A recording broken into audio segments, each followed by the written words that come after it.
Let us continue with our video in which we are going to see the types of the compression. Okay. So, the first type of the compression is what? Dictionary compression. Now, what we are doing here? As I told you, compression has a main aim of compressing the space. It may compress the space required for your dictionary as well as the space required for your posting.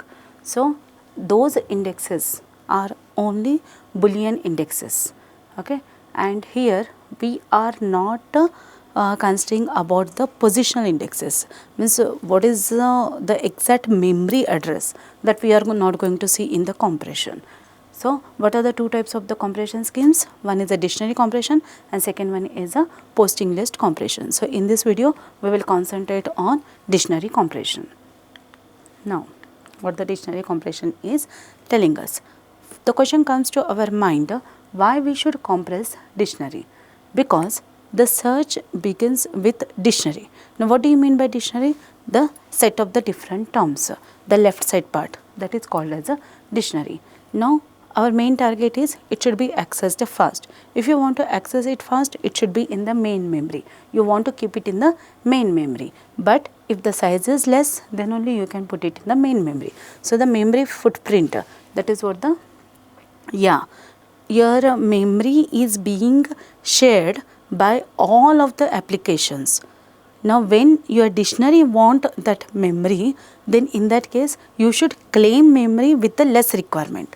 Okay, there is a competition with other application to gain access to the memory resource.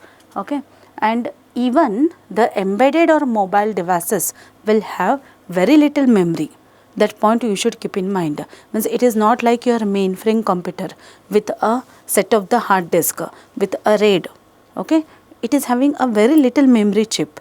So, in that little chip, you have to store your all dictionary if you want to make your search processes efficient. Okay, and that's why it should be small enough in order to fast search starter time. Okay, so that's why the compressing dictionary is important. Now, how we should consider the compression process? Now, consider that there are nearly 4 lakh terms I am having. My dictionary is composed of 4 lakh terms. On the left side, I am having 4 lakh terms. For each term, I need 28 bytes. Then my total memory requirement to store the dictionary is 11.2 MB. Now, here for each term, how many bytes I am claiming? 28 bytes. How? For each term, I am giving 20 bytes. And for frequency and to store that posting, I need 4 bytes each. Okay. So, these are the 3 partitions that I am using in my inverted index. The first one is a term followed by frequency and then your posting pointer. Okay. So, for your frequency you need 4 bytes as well as for your pointer you need 4 bytes. Okay. So, this is what the memory requirement of my dictionary if I am not applying any compression technique. Now, why I am giving 20 bytes to each term? It may have 1 letter term or it may have 20 characters term. Means the length of term will be varying. Okay, and if we are giving 20 bytes, then it can contain the term of maximum 20 characters. Okay.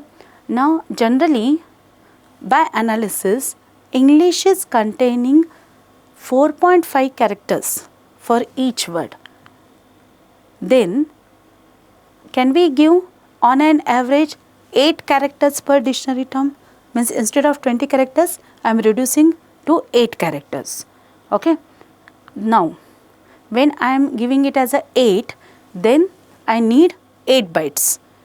4 lakh means 400k terms I was having. So, my total string length will be what? 3.2 MB.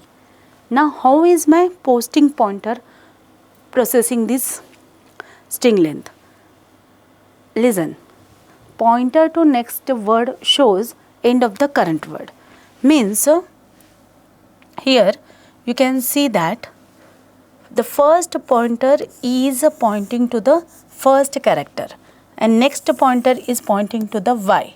Means what? Your first word is starting from the first pointer and before starting the next pointer. So this is my one of the term. Okay. Now it will save up to 60% of dictionary space. Now the pointers resolve 3.2 megabytes.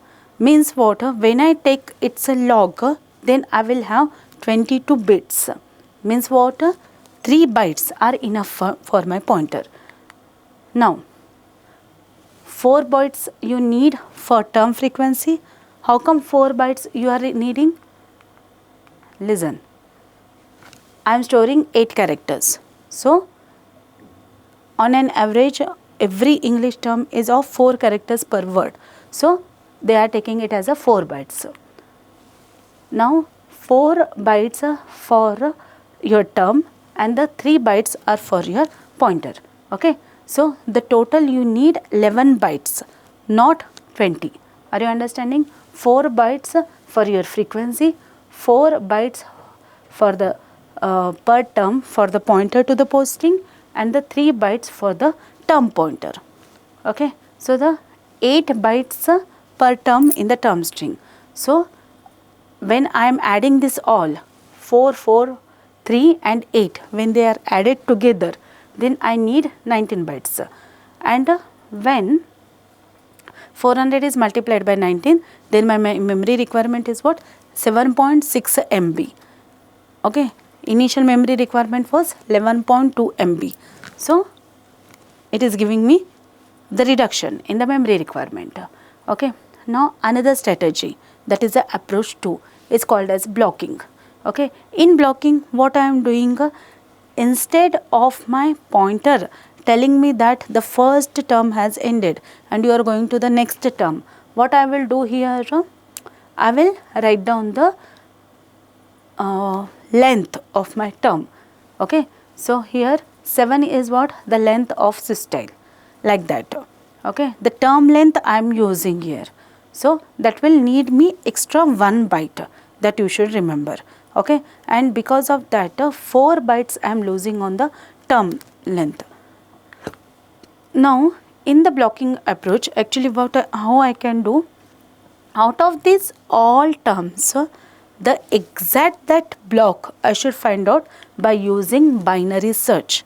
And once the exact block has been found, in that block the exact term should be found by using the linear search. Okay. So here it is when the block size is increased, then there is a trade-off between the compression and the term lookup. Okay, because you have to perform 2 operations, binary search as well as a linear search. And remember that you need 1 additional byte at the beginning of each term to store the length of the term. So that is what about the blocking. Now how many bytes you will save here? Your block size is what? 4. And here 3 bytes per pointer I need without blocking. So the total are the 12. So here 3 plus 4 will be what? 7. Then how much is my memory requirement? On an average 7 MB, and it will increase if my K is increased. Okay. And suppose without blocking you are trying to form a tree, then in that case your memory requirement will go up to 2.6 MB also. So like this you are going for the compression. Okay. So this exercise you can do considering the variation values of K. Now the third approach is what? Front coding. So what we are doing in the front coding, what is the common prefix in every term that I am finding. Now what is the common prefix here? Automate. So the different letters are A, E, IC and ION after automate. So the length of that different letters I am storing. Okay. So it will encode automate that is a common prefix, and then whatever is the extra length that I am going to use it. So this is a best way of string compression. So when I go for the comparison, then in the first approach I need, means without any compression technique, I need 11 MB. When I am using the pointers to every term, means as I told you, when next pointer has been arrived, it shows that my first term has been completed. Then 7.6 is my memory requirement. When I am using blocking with the k is equal to 4, 7.1 MB is the requirement. And when I am using blocking plus front coding means what? Find out the common prefix and for each variation write down its length. Then I need 5.9 MB. So this is all about the different compression techniques that you can apply for dictionary. Thank you.